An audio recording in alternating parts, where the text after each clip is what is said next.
There's a bunch of people out there that have these lives that are deeply unsatisfying because I think somehow or another through momentum and just through things falling into place the way they are and people trying to fit their lives around the way these pieces have fallen into place, there are so many people that are working all day long doing something that is deeply unsatisfying and almost painful to them. Yes. If you make furniture for a living and you feel a great satisfaction out of that and you sell that furniture, look man, making furniture feels good. If you can do that, you could cut those corners perfectly and sand everything down nice and stain it, and then it's done and you get to satisfy, and you sell it to someone and that pays your bills.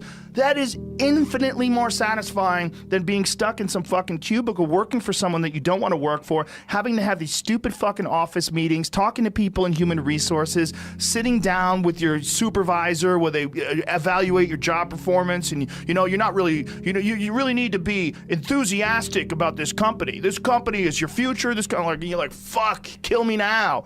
There's a lot of people out there that would way rather do something else, and I hope they understand that they can. Everybody's got these stupid barriers they put in their own head. You got to resist those goddamn things because they don't do you any good, and they certainly define the potential for your future in a negative way that's not self-serving and it's not even real. You put this artificial ceiling on the potential for what you're doing. If you hit a wall, okay, that just means you need to regroup and rethink. It doesn't mean that wall's there, especially when it comes to something like social media or like a podcast, something where you like it less, fix that. Figure out a way to do it. You can do that. And this idea that there's no way to get past the starting block today is just ludicrous. It's crazy. And it's just this poor thinking. And people that are trapped in bad situations, one of the problems is you feel like this is your future. You feel like you're fucked and you can't get out of that. There's no hope. There's no light at the end of the tunnel. There's no rainbow.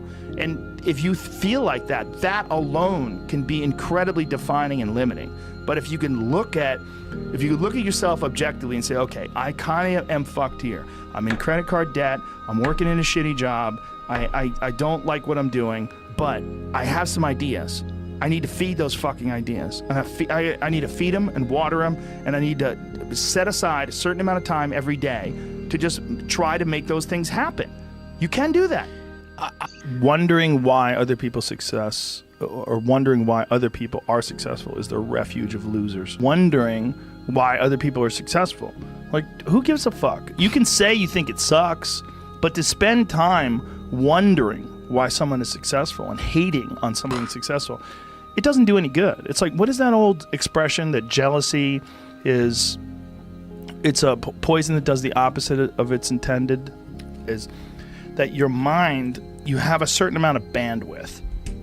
This is why I don't read Instagram comments or Twitter comments or YouTube comments. Like, I don't have any time.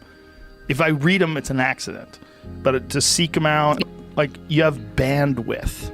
I don't spend time wondering why I hate things or hating on someone or being jealous.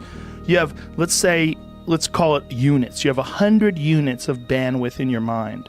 So that means there's 100 units that you can spend on things you care about, or you could let your mind be occupied by some stupid fucking Twitter feud that you're in with some idiot that you don't even know, and you could spend 30% of your Twitter bandwidth or your mind bandwidth on this, and then you only have 70% for the things you love. And then maybe you're involved in some fucking relationship with someone who's an idiot and you're arguing back and forth with them. Well, there's another 30% that's gone. Now you have 40% left. You have 40% for the things you love instead of 100%.